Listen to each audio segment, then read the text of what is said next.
Assalamualaikum warahmatullahi wabarakatuh. Kami dari kelompok 5 akan mempresentasikan hasil kerja kelompok kami tentang asam basa. Kami terdiri dari 3 orang, ada Mas Suseno, saya Muhammad Yusrul Hana, dan ada Nina Herlina. Langsung saja, apa itu senyawa asam basa? Asam identik dengan rasa masam. Contohnya, ada cuka dapur, mempunyai rasa masam karena di dalamnya terkandung asam asetat. Dan basa identik dengan rasa pahit dan licin bila dipegang. Contohnya, kapur sirih punya rasa pahit dan sabun bila dipegang terasa licin. Teori asam basa, menurut perkembangannya ada 3. Yang pertama, ada menurut Arrhenius, yang kedua ada menurut Bronsted-Lowry, dan yang ketiga ada teori asam basa Lewis. Yang pertama, teori asam basa menurut Arrhenius. Menurut Arrhenius, asam didefinisikan sebagai zat-zat yang dapat memberikan ion hidrogen atau H+, atau ion hidronium H3O+, bila dilarutkan dalam air. Nah, ion H+ inilah yang sebenarnya pembawa sifat asam. Dalam reaksinya, HXA jika dilarutkan dalam air menjadi H+ dan AX-. Nah, di sini contohnya adalah HCl. Jika ditambah dengan H2O dilarutkan dalam air menghasilkan H3O+ dan Cl-. Sedangkan basa adalah hidroksilogam, MOH yang dalam air dapat terurai. Nah, ion OH inilah sebagai pembawa sifat asam. Contohnya ada KOH menghasilkan terurai menjadi K+ dan OH-. Dalam makalah sudah banyak contohnya. Ada 3 macam pembagian, ada asam monoprotik, ada asam diprotik, ada asam triprotik. Kemudian yang kedua, ada konsep asam basa menurut Bronsted-Lowry. Nah, teori asam basa Arrhenius memiliki kelemahan, yaitu tidak dapat menjelaskan bahwa CO2 dalam air bersifat asam atau NH3 dalam air bersifat basa.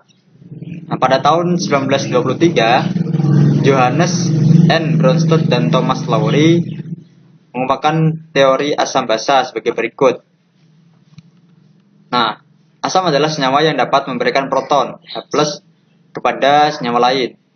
Disebut juga donor proton, sedangkan basa ialah senyawa yang menerima proton dari senyawa lain. Disebut juga akseptor proton. Kita lihat contohnya.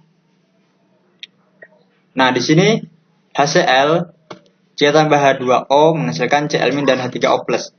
Nah, menurut teori Bronsted-Lowry adalah asam HCl, asam klorida mendonorkan H+ kepada H2O, dan H2O adalah basa yang dapat menerima H+ karena memiliki elektron bebas. Nah, karena pasangan bebas dari O mengikat pada H+, mengikat H+. Ya. Dan NH3 adalah basa yang dapat menerima H+ dari H2O karena memiliki sepasang elektron bebas. Ya. Nah, ini pasangan elektron bebas dari N mengikat H+. Dalam Bronsted-Lowry dikenal dengan pasangan asam basa konjugasi. Jadi asam 1 plus basa 2 jika direaksikan menghasilkan basa 1 dan asam 2. Nah, asam 1 dan basa 1 merupakan pasangan asam basa konjugasi. Contohnya NH3 tadi jika direaksikan dalam H2O menghasilkan NH4+ dan OH-. Nah, ini pasangan NH3 dan NH4+ adalah pasangan asam basa konjugasi, sedangkan H2O dan OH- merupakan pasangan asam basa konjugasi. Kita lanjut teori asam basa Lewis. Nah, sebelum itu dari teori asam basa Bronsted-Lowry memiliki kelebihan. Yang pertama, konsep asam basa dari Bronsted-Lowry tidak terbatas dalam pelarut air, tapi juga menjelaskan reaksi asam basa dalam pelarut lain. Nah, asam basa Bronsted-Lowry tidak hanya berupa molekul, tapi juga dalam bentuk kation dan anion. Konsep asam basa Bronsted-Lowry dapat menjelaskan sifat asam dari NH4Cl. Nah, dalam NH4Cl bersifat asam adalah NH4+ karena dalam air dapat melepaskan proton. Kita lanjut pada teori asam basa Lewis. Nah, teori asam basa Lewis pada tahun 1923, G.N. Lewis, seorang ahli kimia dari Amerika Serikat, memperkenalkan teori asam basa yang tidak melibatkan transfer proton, tetapi melibatkan penyerahan dan penerimaan pasangan elektron bebas. Nah, langsung contohnya saja.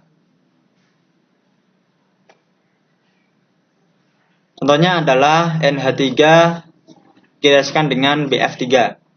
Nah, NH3 memiliki sepasang elektron bebas, maka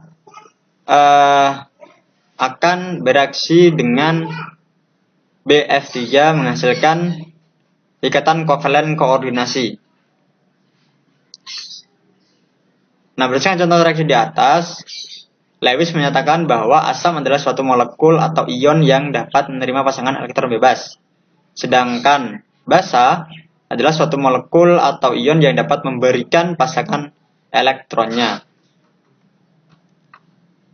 Kita lanjut indikator asam basa. Nah, indikator asam basa adalah zat yang dapat berbeda warna dalam lingkungan asam dan basa. Nah, ada beberapa indikator yang dapat digunakan untuk membedakan larutan yang bersifat asam dari larutan yang bersifat basa. Yang pertama ada kertas lakmus, yaitu jika larutan itu asam, maka dapat merubah kertas lakmus biru menjadi merah, sedangkan larutan basa dapat merubah kertas lakmus merah menjadi biru. Nah, yang kedua ada indikator universal. Nah, indikator universal ini adalah campuran berbagai indikator yang dapat menunjukkan pH suatu larutan dari perubahan warna. Nah, itu ada gambarnya dan di makalah juga ada tabelnya. Baik, selanjutnya adalah kekuatan asam basa. Nah, kekuatan asam basa dipengaruhi oleh banyaknya ion-ion yang dihasilkan oleh senyawa dalam larutannya. Yang pertama, ada kekuatan asam, ada asam kuat, yaitu senyawa asam yang dalam larutannya terion seluruhnya menjadi ion-ionnya. Nah, contohnya dirumuskan sebagai berikut. Ha terionisasi menjadi H+ dan amin. Untuk mencari konsentrasi H+, maka M kali valensi asam, atau konsentrasi asam dikali valensi asam.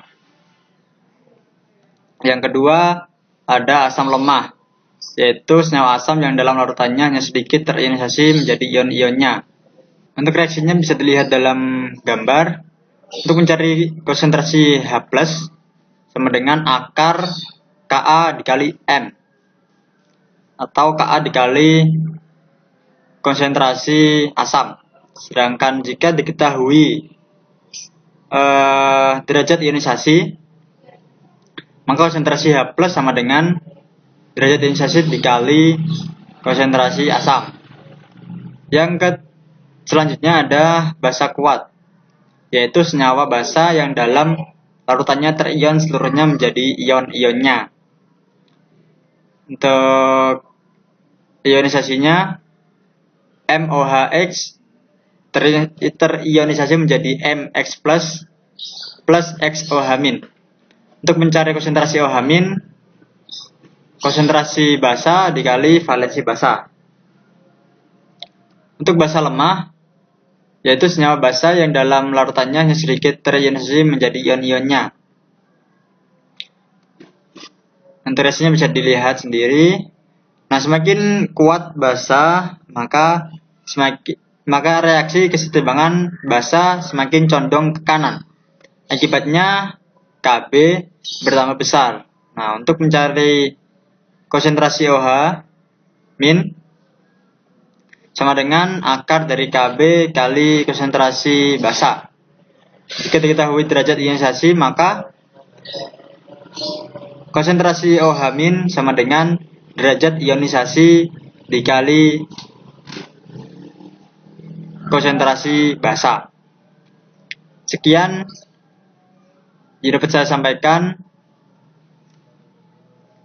Lanjut ke derajat keasaman yang akan disampaikan oleh Mas Suseno. Padanya dipersilakan.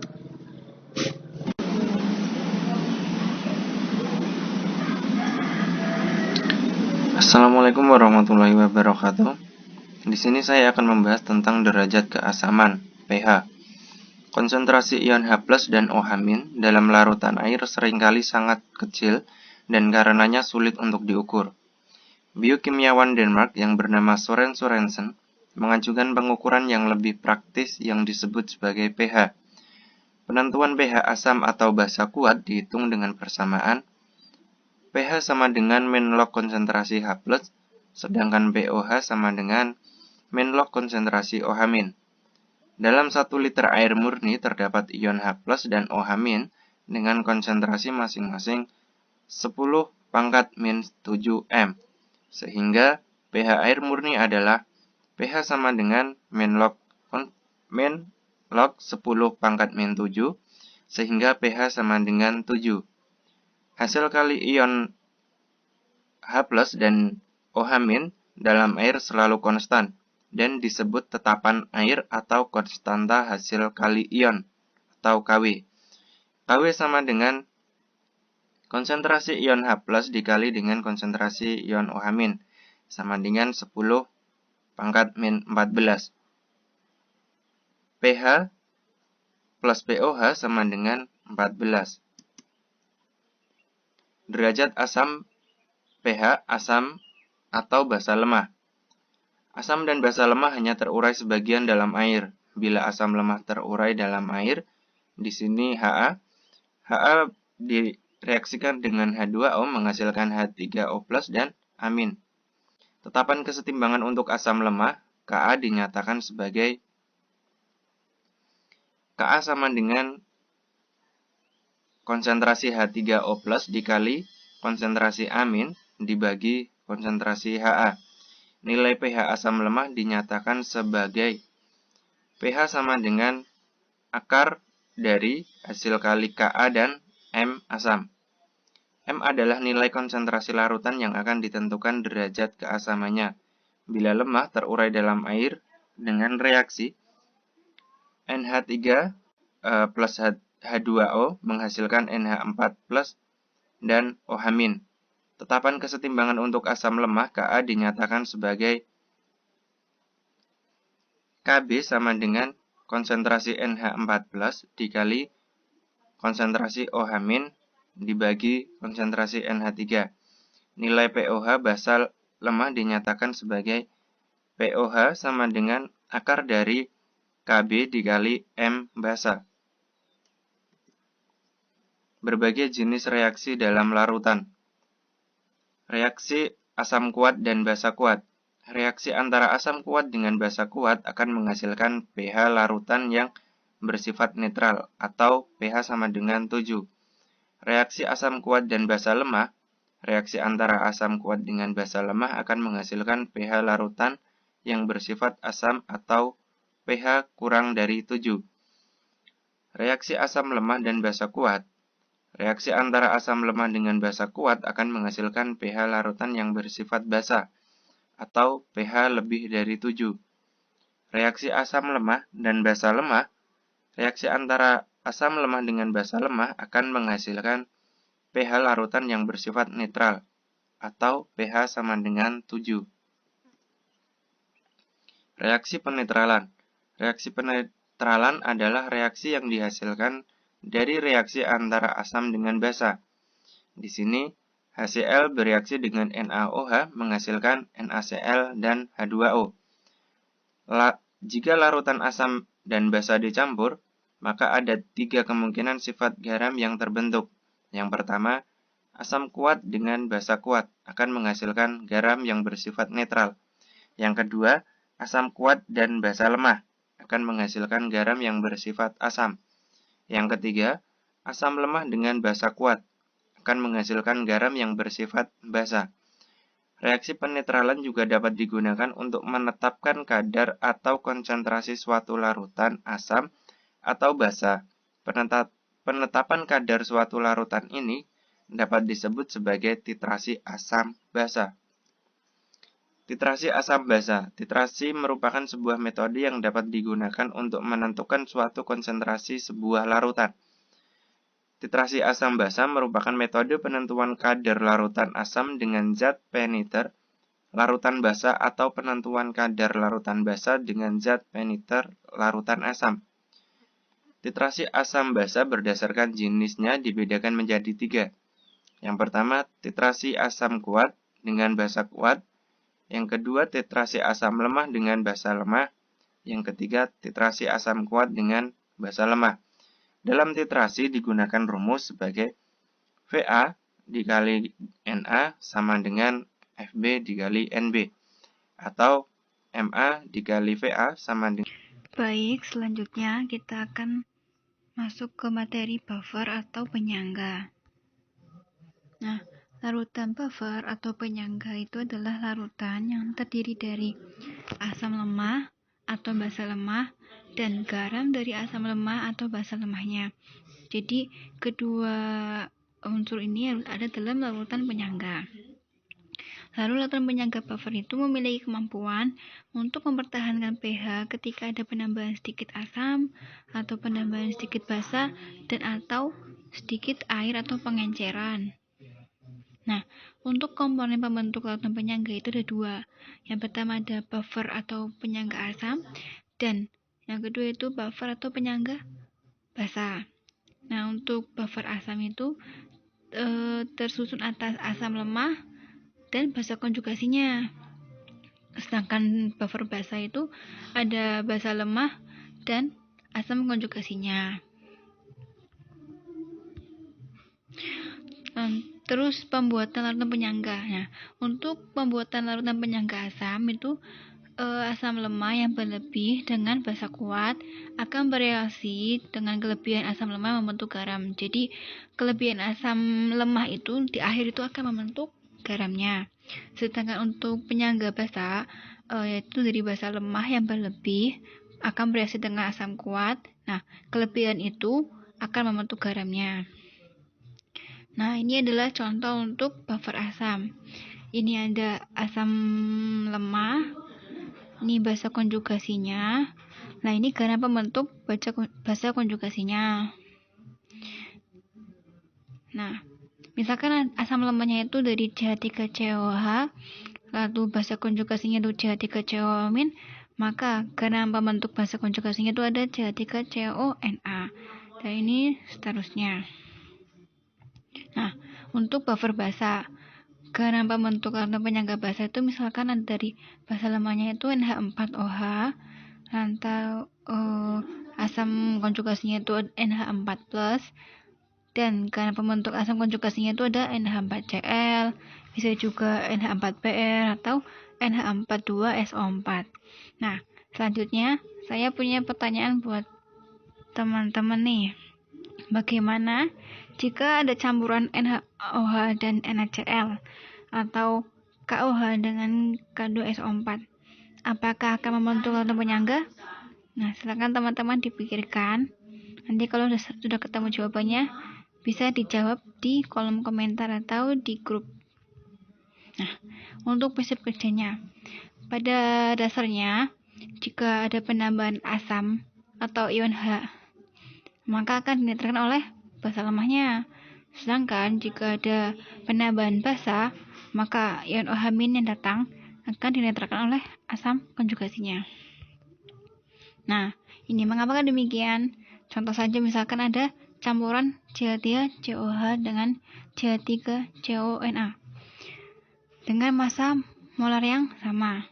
Nah, jika datang atau ditambahkan asam H+, maka H+ ini akan ditarik oleh basa konjugasi. H+ datang, maka akan ditarik oleh basa konjugasinya dan terbentuk ini. Nah, jika ada OH- yang datang, maka akan ditarikkan oleh asam lemah. OH- terus dinetralin asam lemahnya, terbentuk ini. Nah, untuk perhitungan penyangga. Untuk penyangga asam dulu ya. Kan asam tadi, penyangga asam kan terdiri dari asam lemah dengan basa konjugasinya. Kita ingat kembali materi tentang kesetimbangan. Jadi untuk kesetimbangan asam sama dengan kan, kalau kesetimbangan itu kan produk per reaktan. Jadi kalau untuk kesetimbangan asam, produknya itu kan H+ dengan basa konjugasinya per asam lemahnya. Sedangkan jika kita mencari pH, maka H+ sama dengan Ka Ha per amin. Nah, lalu masuk ke log. Min log H+ sama dengan min log Ka kali Ha per amin. Jadi pH sama dengan min log Ka min log Ha per amin. Nah, sedangkan untuk log Ka itu sama dengan P log Ka. Jadi dapat tuliskan rumusnya menjadi pH sama dengan pKa min log Ha per amin. Atau sederhananya pH sama dengan pKa min asam lemah per basa konjugat. Mungkin waktu SMA kita pernah diajarin ini ya, pH sama dengan Ka min A per B. B-nya itu basa konjugasinya seperti itu. Nah, untuk yang basa caranya sama, cuma kita tinggal menggantikan dengan Kb pada Ka-nya ini. Jadi pH sama dengan pKb min log basa lemah per asam konjugat. Sedangkan untuk pH yang menjadi pH sama dengan 14 min POH.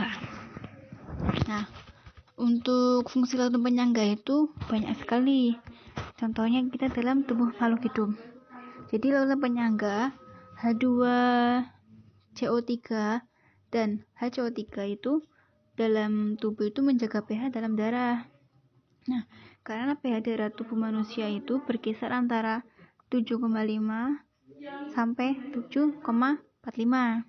Nggak boleh kurang dari 7,0 dan nggak boleh lebih dari 7,4 karena akan berakibat fatal bagi manusia. Nah, organ yang berperan penting dalam menjaga pH itu adalah paru-paru dan ginjal. Lalu fungsinya penyangga juga itu untuk menyesuaikan karakteristik reaksi enzim.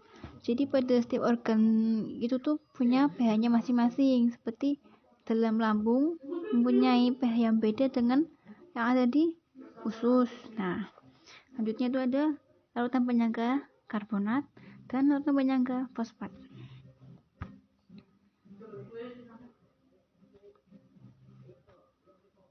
Nah, untuk fungsi larutan penyangga dalam kehidupan sehari-hari itu ada yang digunakan dalam makanan kaleng, yaitu penyangga asam natrium sitrat yang menjaga pH makanan kaleng agar tidak mudah dirusak oleh bakteri. Jadi itu biar gak cepet busuk gitu ya. Nah, sedangkan larutan penyangga dalam obat-obatan itu seperti contohnya ini ada aspirin, mengandung asam asetil salisilat. Ditambahkan juga ada zat untuk menetralisir kelebihan asam di perut, yaitu MgOH. Nah, biasanya untuk orang-orang yang lemah. Nah, untuk obat-obatan lainnya seperti obat tetes mata, itu pH-nya disesuaikan dengan pH air mata agar tidak menimbulkan iritasi yang mengakibatkan rasa perih pada mata. Begitu juga pula pada obat suntik, disesuaikan pH-nya pada darah. Nah, untuk industri sendiri itu, larutan penyangga digunakan untuk penanganan limbah. Larutan penyangga ditambahkan pada limbah untuk mempertahankan pH-nya 5-7,5.